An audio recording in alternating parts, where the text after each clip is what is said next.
warahmatullahi wabarakatuh. Perkenalkan, nama saya Fikri Kurniawan dari Prodi Pendidikan Teknik Elektro A dengan NIM 200534627623. Untuk tugas mata kuliah belajar dan pembelajaran kali ini kita akan membahas mengenai menilai hasil pembelajaran. Untuk pembahasan kita akan membahas yang pertama pengertian penilaian, yang kedua tujuan penilaian, yang ketiga teknik penilaian, yang terakhir yaitu atau yang keempat yaitu prinsip penilaian. Pengertian penilaian.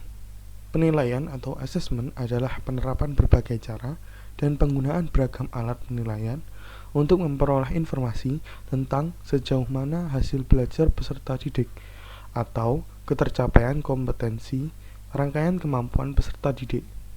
Penilaian menjawab pertanyaan tentang sebaik apa hasil atau prestasi belajar seorang peserta didik.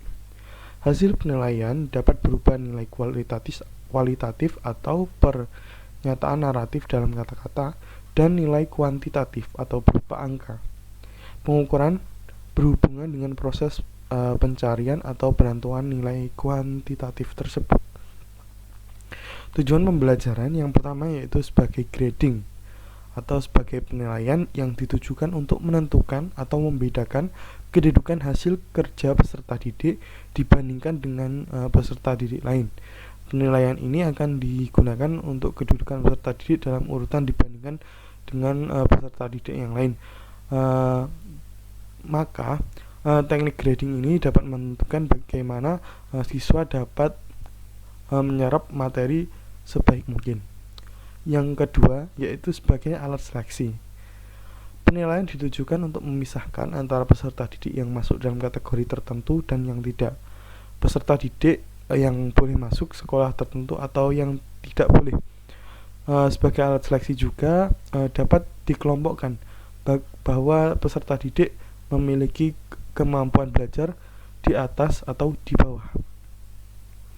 Tujuan pembelajaran yang selanjutnya yaitu sebagai bimbingan. Penilaian mempunyai tujuan untuk mengevaluasi hasil belajar peserta didik dalam rangka membantu peserta didik memahami dirinya, membuat keputusan tentang langkah berikutnya. Tujuan pembelajaran itu sebagai bimbingan juga mengarahkan bagaimana cara belajar siswa tersebut agar mendapat nilai yang sebaik-baiknya. Yang keempat yaitu sebagai alat diagnosis. Penilaian bertujuan menunjukkan kesulitan belajar yang dialami peserta didik dan kemungkinan prestasi yang dapat dikembangkan. Ini akan membantu guru menentukan apakah seorang peserta didik perlu remediasi atau pengayaan. Sebagai alat diagnosis juga bertujuan juga sebagai pendeteksi awal peserta didik memiliki kelebihan di bidang apa dan kita dapat mengembangnya agar peserta didik dapat menciptakan prestasi. Tujuan pembelajaran yang terakhir yaitu sebagai alat prediksi. Sebagai alat prediksi yaitu sebagai penilaian bertujuan untuk mendapatkan informasi yang dapat memprediksi bagaimana kinerja peserta didik tersebut pada jenjang pendidikan berikutnya atau dalam pendidikan yang sesuai. Contoh dari penilaian ini adalah tes bakat skolastik atau tes potensi akademik. Teknik-teknik dalam penilaian terbagi dalam 5 teknik. Yang pertama, menggunakan tes. Tes adalah pemberian sejumlah pertanyaan yang jawabannya dapat benar atau salah. Tes ini dapat dilakukan yaitu berupa tes tulis, tes lisan, dan tes praktik. Teknik penilaian yang kedua yaitu observasi. Observasi adalah penilaian yang dilakukan melalui pengamatan terhadap peserta didik selama pembelajaran berlangsung dan atau di luar kegiatan pembelajaran. Teknik penilaian yang ketiga yaitu penugasan. Penugasan adalah pemberian tugas kepada peserta didik secara perorangan maupun kelompok. Penilaian penugasan diberikan untuk penugasan terstruktur dan kegiatan mandiri tidak terstruktur. Teknik penilaian yang keempat yaitu portofolio. Portofolio adalah kumpulan dokumen dan karya-karya peserta didik dalam bidang tertentu yang diorganisasikan atau disatukan untuk mengetahui minat, perkembangan prestasi, dan kreativitas para peserta didik. Yang terakhir atau yang kelima teknik penilaian yaitu project. Project adalah tugas yang diberikan kepada peserta didik dalam kurun waktu tertentu. Peserta didik dapat melakukan penelitian melalui pengumpulan, pengorganisasian, dan analisis data serta pelaporan hasil karya kerjanya. Teknik penilaian akan menentukan bagaimana peserta didik tersebut mendapat penilaian. Teknik penilaian juga harus didukung dengan penyampaian materi yang baik agar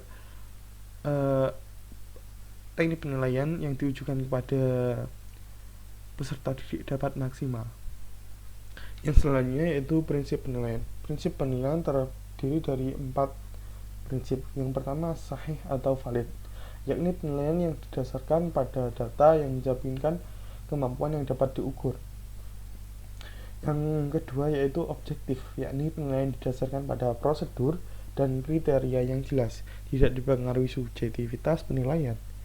Yang ketiga yaitu adil, yakni penilaian tidak menguntungkan atau tidak merugikan peserta didik dan tidak membedakan latar belakang peserta didik. Yang keempat yaitu terpadu, yakni penilaian merupakan komponen yang tidak terpisahkan dari kegiatan pembelajaran. Yang kelima terbuka, yakni prosedur penilaian, kriteria penilaian, dan dasar pengambilan keputusan dapat diketahui oleh pihak yang berkepentingan. Yang keenam yaitu menyeluruh dan berkesinambungan, yakni penilaian mencakup semua aspek kompetensi dengan menggunakan berbagai teknik yang sesuai. Yang ketujuh yaitu sistematis, yakni penilaian dapat dilakukan secara berencana dan bertahap dengan mengikuti langkah-langkah yang baku dan yang telah tersedia. Yang kedelapan atau yang terakhir yaitu akuntabel. Akuntabel yakni penilaian dapat dipertanggungjawabkan baik segi teknik, prosedur maupun hasil. Sekian presentasi yang dapat saya sampaikan. Apabila ada kurangnya saya mohon maaf. Wassalamualaikum warahmatullahi wabarakatuh.